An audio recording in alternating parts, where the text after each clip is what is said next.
Welcome to our episode of Barman Saturdays, and this week I decided to take a look at the Koala Kid, also known as the Outback and the Outback. You gotta put the in there. And this feels like an odd one. It's one of those 2012 films that seems to have mostly slipped through the cracks and been forgotten about. You can find some reviews for this online, on like the Internet Movie Database, where people left, their opinions and stuff like that, but you can't find any video reviews on YouTube for it. Which feels odd, considering, a lot of other animated films from that time period were covered on YouTube by somebody, and you think someone would cover this as one of those, bad movies or something, but I guess it's just ended up being one of those more, forgettable titles that just got forgotten about.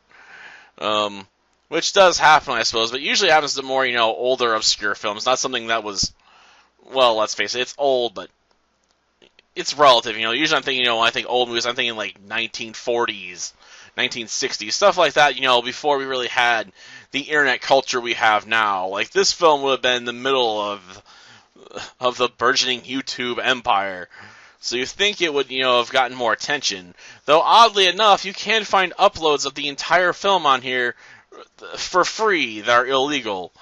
So, apparently people care about it enough to illegally upload it, but didn't care enough about it to give an opinion on it. That's even weirder, in my opinion. But as for the film itself, I couldn't finish it. I started watching it, and then just started jumping all over the place in it because I got bored. Because it's telling a very basic story, about a nobody koala that's hated by everyone because he's white, that gets kicked out from his home and feels, like a nobody, but eventually becomes a hero and saves the day. It's a pretty basic story for most of those premises, but they take forever on getting to some of them, so the pacing just feels awful. And it doesn't help they spend time, making meaningless references at times, too. I guess they can say it was the times, but, that just helps date the movie.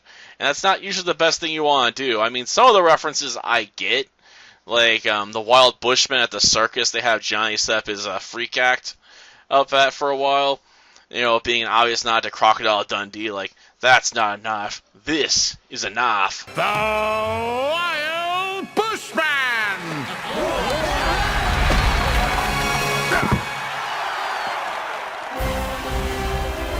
G'day, mates! Wow. Now let's have some fun.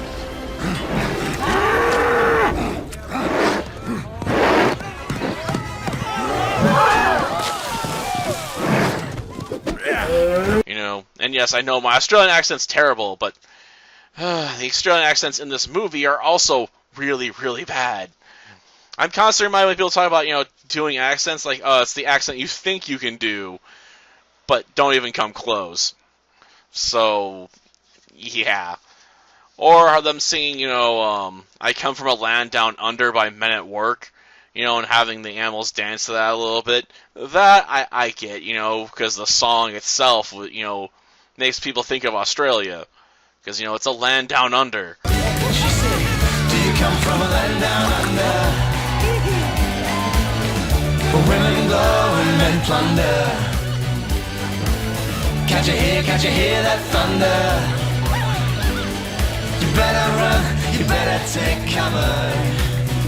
But then they have references to stuff like, 300, Harry Potter, specifically the second movie, and, Superman. So it's just why?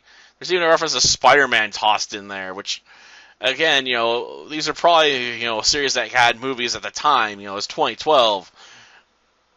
But they have nothing to do with developing Johnny as a character, or any of the other characters for that matter, giving them more depth or development. And that's one of the big problems with this movie, and why I got bored with it. Most of the characters feel very shallow, and it just hurts the film. And then there's questions I have about, the size of the various characters, too. Because we have snakes that are bigger than a koala. Yeah, not even pythons, just regular Australian snakes in the Outback, and they're just so big they can swallow a koala, it's just in their mouth. They wouldn't have to even start swallowing it to fit it. Just boom. Their mouths are big enough to put the entire koala in there. I'm just where does this huge snake come from? And there's two of them. And they end up losing in a way that reminds me of One Piece, with them eventually getting all tied up and smashing themselves, the town. Sort of like Boa's sisters in that one fight with Luffy.